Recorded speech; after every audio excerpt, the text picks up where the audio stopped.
Hello guys, welcome back to my channel. আবার চলে এসেছি আমরা লক্ষ্মী কিচেনে। আজকে বানানো হবে ভেটকি মাছের কাঁটা চচ্চড়ি। তো ভেটকি মাছের কাঁটা চচ্চড়ি কীভাবে বানায়, প্রথমে আমি এগুলোকে হলুদ, লঙ্কা আর নুন মাখিয়ে নিয়েছি মাথাগুলোকে ভেটকি মাছের। আর এগুলোকে আমি প্রথমে তেলে ভেজে নেব।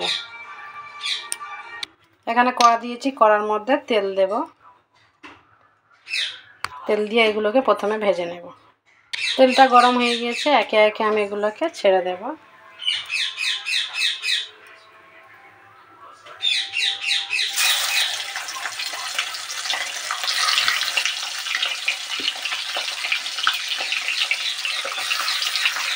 ওইগুলোকে সব দিয়ে দিলাম। এভাবে নেড়ে নেড়ে আমি এটাকে ভেজে নেব।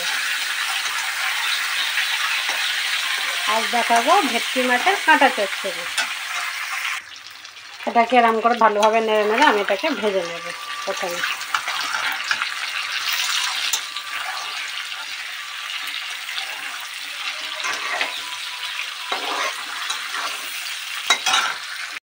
মাছগুলোকে ভেজে একে একে সব তুলে নিলাম, এর মধ্যে এরকমভাবে রেখে দিলাম।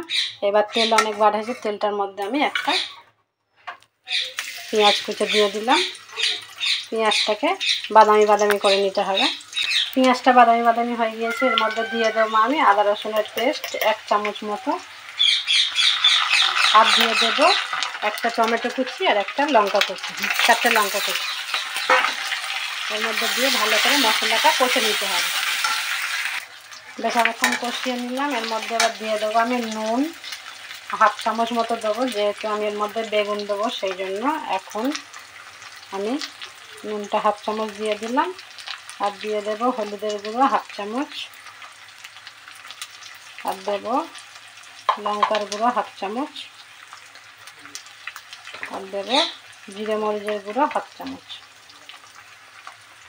দিয়ে সব মশলাগুলোকে এভাবে কিছুক্ষণ কষিয়ে নিতে হবে। এভাবে কষতে হবে, একটু করে পানি দিয়ে আমি কিছুক্ষণ করে কষতে থাকবো। যে মশলার গন্ধটা চলে যাবে, তারপরে মাছটার মধ্যে আমি দিয়ে দেবো।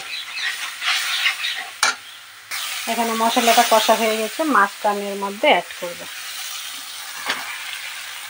মাছের কাঁটাগুলোকে দিয়ে দিলাম। এভাবে আমি নাড়তে থাকবো। বেশ কিছুক্ষণ কষতে হবে কাঁটাগুলোকে। এইভাবে বেশ কিছুক্ষণ কষে নেব। নেওয়ার পর এর মধ্যে জল অ্যাড করে আমি বেগুন আর আলুটা দিয়ে দেব। এভাবে কিছুক্ষণ সময় দিতে হবে কষার জন্য। কাঁটাগুলো অনেকক্ষণ আমার কষা হয়ে গিয়েছে। এর মধ্যে আমি এবারে পানি দিয়ে দেবো। দিয়ে পানিটা ফুটে দিলে আমি দিয়ে দেবো বেগুন। এর মধ্যে এবার আমি একটু বেশি করে পানি দিয়ে দেবো। ঝোলটা এখানে ফুটে গিয়েছে, আমি এর মধ্যে বেগুনগুলোকে দিয়ে দেব। বন্ধুরা, কাঁটা চচ্চড়ি কিন্তু এইভাবে করবে, দারুণ টেস্ট হবে। বাচ্চা বড় কেউ বলবে না যে আমি খাবো না, সবাই কিন্তু চেটে ফুটে খেয়ে নেবে। এর মধ্যে এবার দিয়ে দেবো আলু।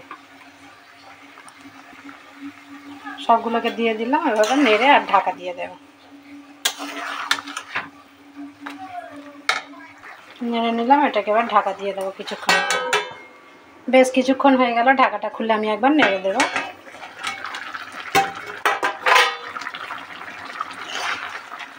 এইভাবে কাঁটা চচ্চড়ি সবাই কিন্তু একবার অবশ্যই ট্রাই করে দেখবেন।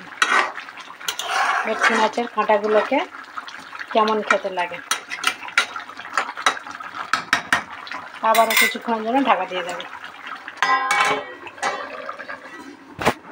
আরও বেশ কিছুক্ষণ হয়ে গেল, এবার ঢাকাটা খুলে আমি দেখবো।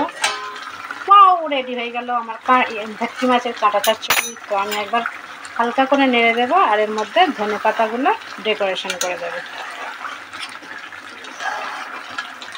তাহলে রেডি হয়ে গেল আমার ভেটকি মাছের কাঁটা চচ্চড়ি। এর মধ্যে আমি ধনে পাতাগুলো দিয়ে দিলাম, দিয়ে ঢাকা দিয়ে কিছুক্ষণ পরে পরিবেশন করব সবাইকে। সবাই খেয়ে দারুণ টেস্ট বলবে, তাই না? তাহলে আমার ভিডিও কিন্তু আমি এখানেই শেষ করব। বন্ধুরা, সবাই ভালো থেকো আর এভাবেই বানাবে ভেটকি মাছের কাঁটা চচ্চড়ি, কিন্তু ভুলবেন না এরকমভাবেই বানাবেন। আর আমার চ্যানেলটিকে কিন্তু অবশ্যই সাবস্ক্রাইব করতে হবে, না হলে আমি তোমাদের কেমন করে দেখাবো ভিডিওগুলো নতুন নতুন। আমি তাহলে কিন্তু আমার ভিডিও এখানেই শেষ করছি। Tata, bye bye.